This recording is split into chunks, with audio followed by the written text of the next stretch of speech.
थियो आलम ते एहसान व्यो महराज ते मदनी, मुझे मालिक जो मेहमान व्यो महराज ते मदनी।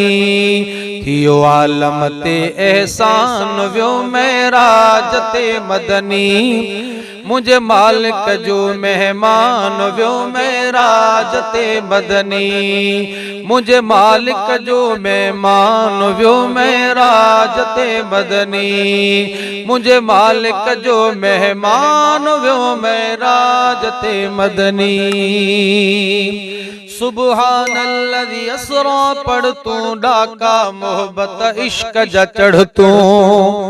अला सुबहानल्लज़ी असरा पढ़ तू डाका मोहब्बत इश्क जा चढ़ तू, डाका मोहब्बत इश्क जा चढ़ तू। ही सैर सजो सुबहान व्यो महराज ते मदनी, मुझे मालिक जो मेहमान व्यो महराज ते मदनी। मुझे मालिक जो मेहमान व्यो महराज ते मदनी, मुझे मालिक जो मेहमान व्यो महराज ते। आंदा वही सलाम खुदा जा पेर चुम्याई नूरुल हुदा जा। आंदा वही सलाम खुदा जा पेर चुम्याई नूरुल हुदा जा, पेर चुम्याई नूरुल हुदा जा। कया सदके सब सुल्तान व्यो महराज ते मदनी, मुझे मालिक जो मेहमान व्यो महराज ते मदनी। थियो आलम ते एहसान व्यो महराज ते मदनी, मुझे मालिक जो मेहमान व्यो महराज ते मदनी।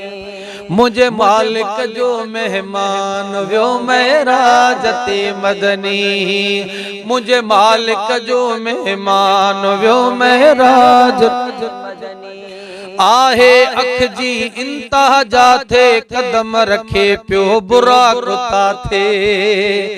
आहे अख जी इंतहा जा थे कदम रखे प्यो बुरा कुता थे, कदम रखे प्यो बुरा कुता थे।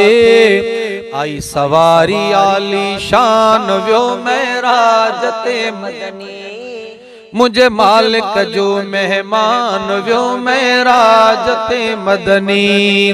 थियो आलम ते एहसान व्यो महराज ते मदनी, मुझे मालिक जो मेहमान थियो महराज। हाँ मुझे मालिक जो मेहमान व्यो महराज ते मदनी, मुझे मालिक जो मेहमान व्यो महराज ते मदनी। अगिया पैगंबर मिल्या नबी सा खुशामदी चई खिल्या नबी सां। अगिया पैगंबर मिल्या नबी सा खुशामदीद चई खिल्या नबी सां, खुशामदीद चई खिल्या नबी सां। करे ज़ियारत थिया कुर्बान व्यो महराज ते मदनी, मुझे मालिक जो मेहमान व्यो महराज ते मदनी। हाँ मुझे मालिक जो मेहमान व्यो महराज ते मदनी। खुश थियूं हूरूं जन्नत वारियूं अरबी ॾिसी तन अखड़ियूं ठारियूं, अरबी ॾिसी तन अखड़ियूं ठारियूं। खुश थियूं परियूं ग़िलमान व्यो महराज ते मदनी, मुझे मालिक जो मेहमान राज ते मदनी, मुझे मालिक जो मेहमान व्यो महराज।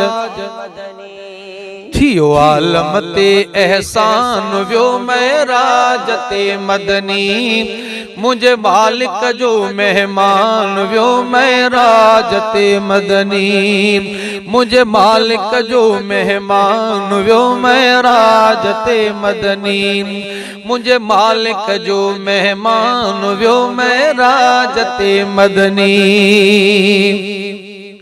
तुझी सिफत सतार गफूरा मुंहिंजा उम्मती बख्श समूरा तुझी सिफत सतार गफूरा मुंहिंजा उम्मती बख्श समूरा मुंहिंजा उम्मती बख्श समूरा थिया बख्शिश जा ऐलान वियो महराज ते मदनी मुझे मालिक जो मेहमान वियो महराज हाँ मुझो मालिक जो मेहमान वियो महराज रजब महीने में खुश थियासी अब्बासी आशिक बख्श जीव्यासी रजब महीने में खुश थियासी अब्बासी आशिक बख्श जीव्यासी अब्बासी आशिक बख्श जीव्यासी मिलियो तोहफे में कुर्बान मिलियो तोहफे में नमाज मिलियो तोहफे में कुर्बान वियो महराज ते मदनी मुझे मालिक जो मेहमान वियो महराज थियो आलम ते थियो आलम ते थियो आलम ते थियो आलम ते एहसान वियो महराज ते मदनी मुझे मालिक जो मेहमान वियो महराज ते मदनी मुझे मालिक जो मेहमान वियो महराज ते मदनी मुझे मालिक जो मेहमान वियो महराज ते मदनी मुझे मालिक जो मेहमान वियो महराज ते मदनी।